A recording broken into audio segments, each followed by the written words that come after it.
seems kind of basic. You know, there's a little bit of inspiration, and there's that whole thing about what we can create over here. What do you believe is the purpose that we're all here for? All right. Now, I teach teacher education students, I teach master's students, and I teach doctoral students. And I do two things on the first day of class that cause my students to look at me like I have three heads. The first, when I have them do introductions, is I ask them to introduce themselves and to say the name of their maternal grandmother and where she was born. That is to actually bring family into the room. And in a place like Toronto, where the majority of people were born in another country, it helps us generate where the ideas of education are coming from that are shaping people who are interested in graduate level study of education. It brings it explicitly into the room in a really interesting way. The other question I ask them to consider, and I typically teach at the graduate level at least, people who are working educators. You know, they come in at 5 o'clock after a long day, they're going to stay till 8 o'clock over the dinner hour. And the first question I ask them is exactly that: what are schools for? And it usually boils down into a series of statements of public and private purposes.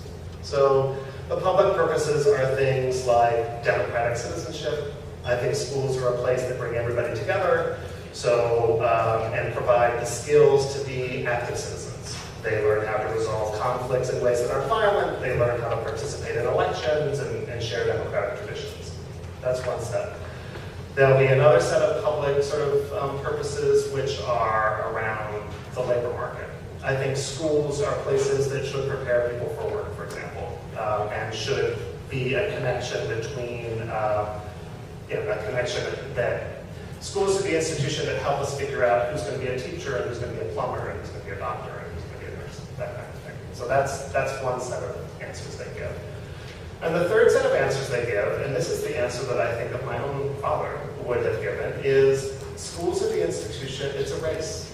Schools are the institution that will give my child social mobility, right? Personal, individual social mobility. That's a private good.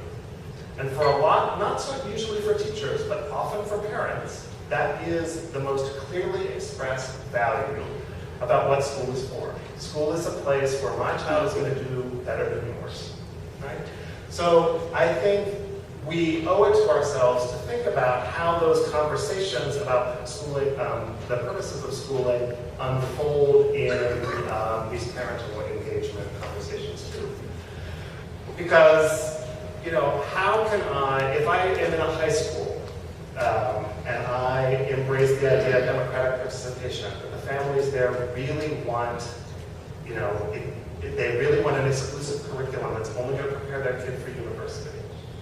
How do I think about the fairness of that if I can see a pattern that shows that those visible minority students are not doing as well in their track as other students or something like that? So, you asked me to share my answer, and I told you what my students say. I will tell you that I think, schools are public institutions. It's better for all of us if we talk about their public purposes before we start talking about the private purposes. But if we wash our hands of what parents actually think school is for, we've done them a disservice. So we have to take their beliefs seriously. Other questions? Yes, Sue. John, I was just really interested in your notion of leadership and principals doing the work. And just led me to reflect on the role that I have. So I'm a refugee from the community sector. I don't have an education background, and I work from a community development framework within school and within parent-community engagement.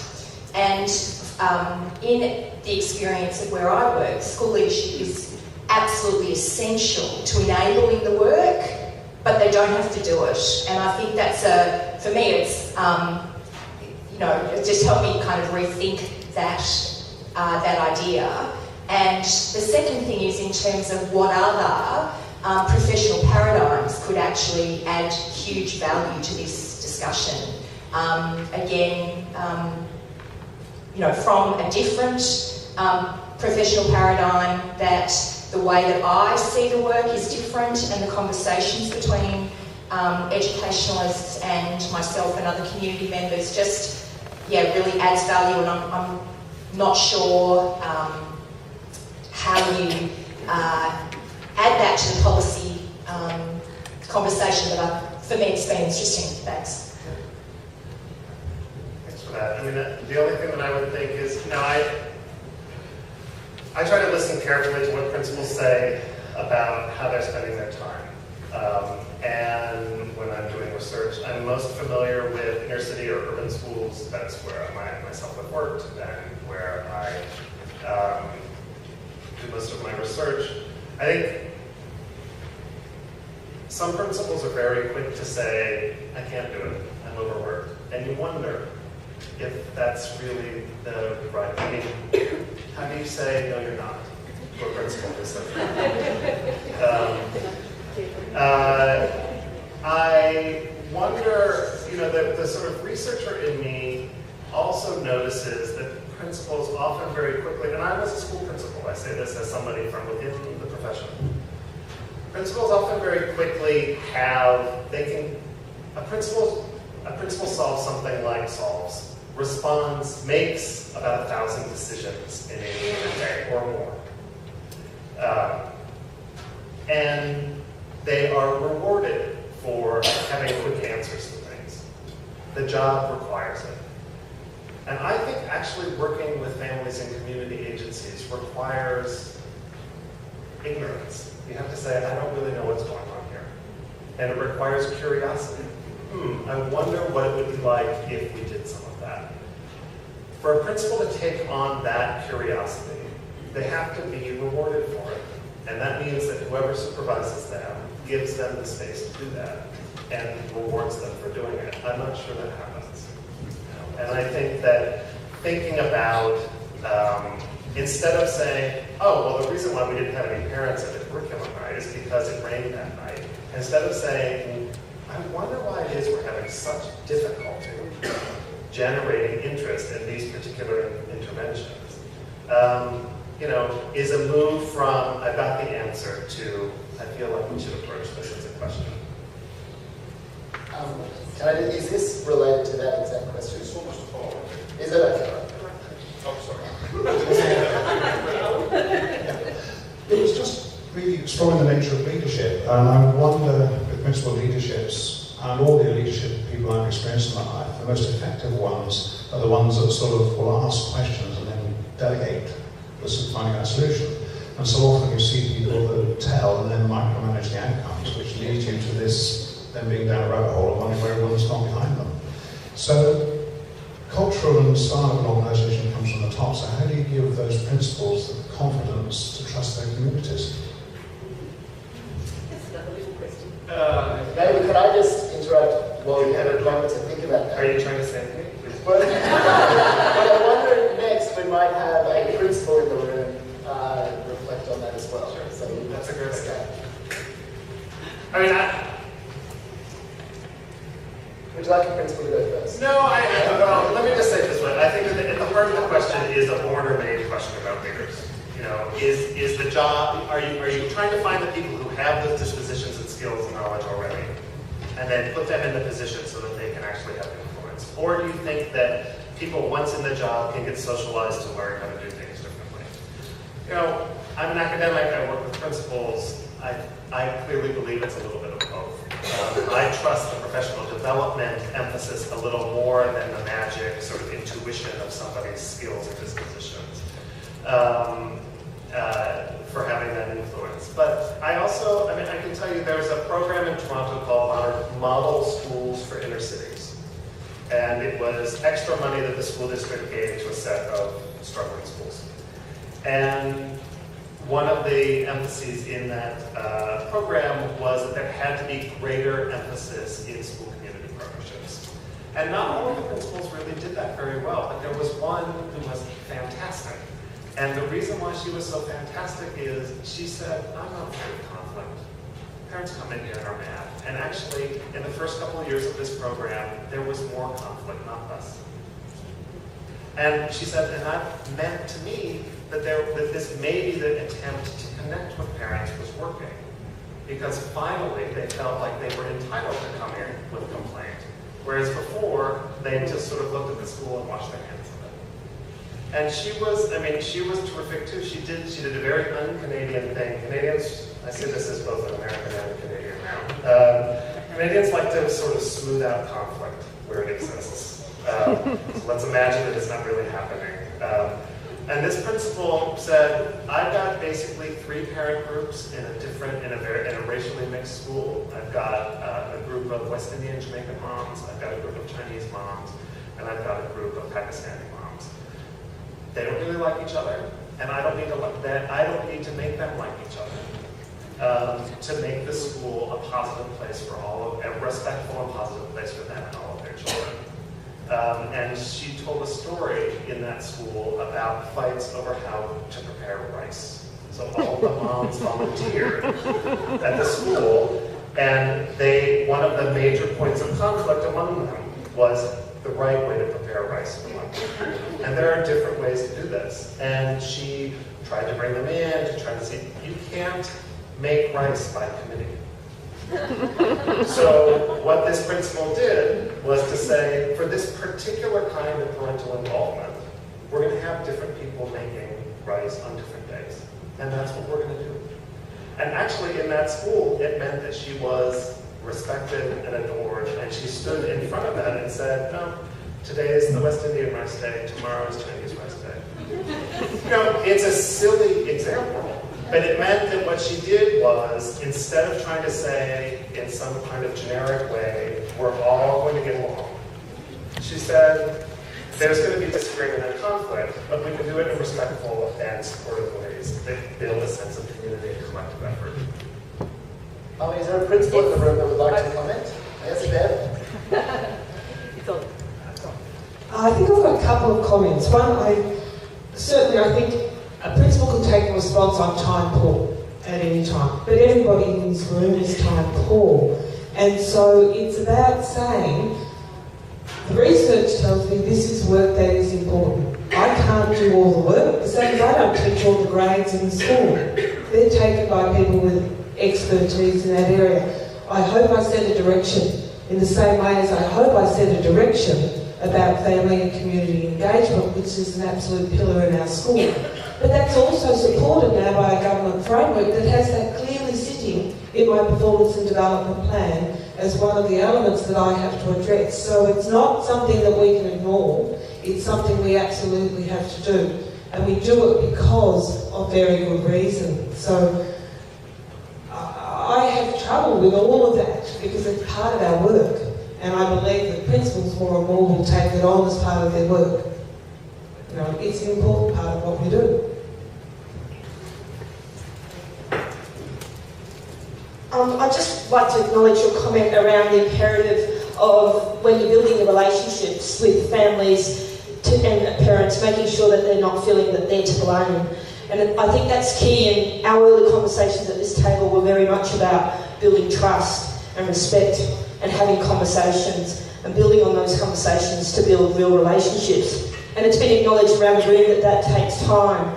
And I think your point is really strong there about not actually, quite often families can feel and parents can feel that they're being invited into a school or invited into a community agency who's working with them because they're not doing something the right way. So I just wanted to acknowledge that. I can think of a school principal that I talked with in Northern Ontario.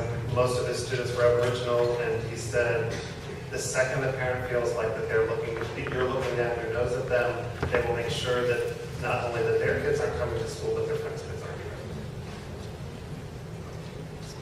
either. We have time for one or two more questions. Dan. Welcome, Joe, to Australia. Thank you.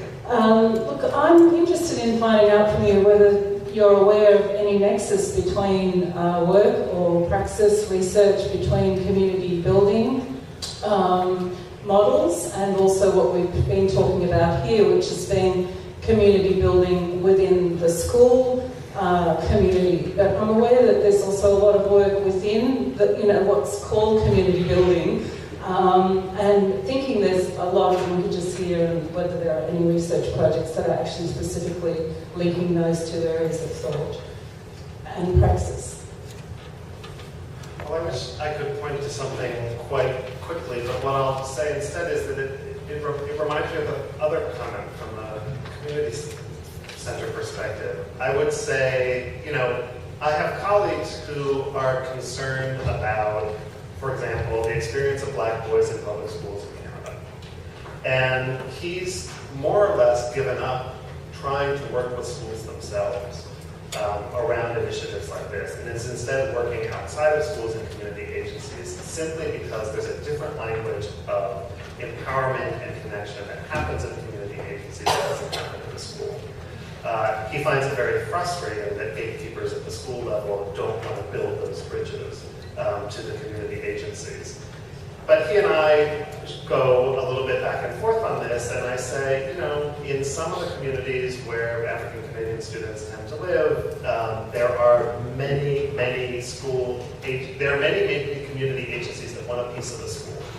I mean, if you listen to most public policymakers, the way they want to solve any social ill is to get school on it. And that doesn't actually sort of consider that schooling has a particular kind of purpose that's distinct from learning learning happens everywhere. But schooling has a particular kind of purpose to shape what that learning looks like. So I wish those connections between community agencies and schools happened more productively. One of the ways to think of them is community clubs. But you have to get people in the same room at the same time and feel like they're working on the same project to make that happen. And I think, regrettably, typically the stance is adversarial. I mean, whose kids are these? Well, from 8 to 3, they're mine. And after 3, they're yours. I mean, it can be a very tense relationship. But are there places where that changes? Sure. But I think it would, to me, how do you make those school agency and community agency relationships more positive in an institutionalized way instead of just sort of lighthouses of good experience? That's a policy question. Right, we have time for one more question.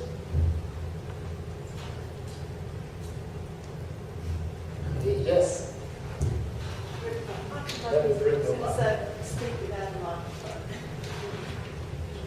Joe, I'm interested in you made about your trainee teachers being afraid of parents. At our table, we discussed parents being fearful of talking to teachers too. And I'm just wondering, where do you think that fear comes from?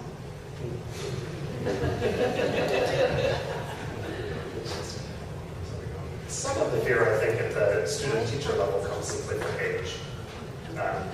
Not all students, not everyone entering the profession is 22, but a lot of them are.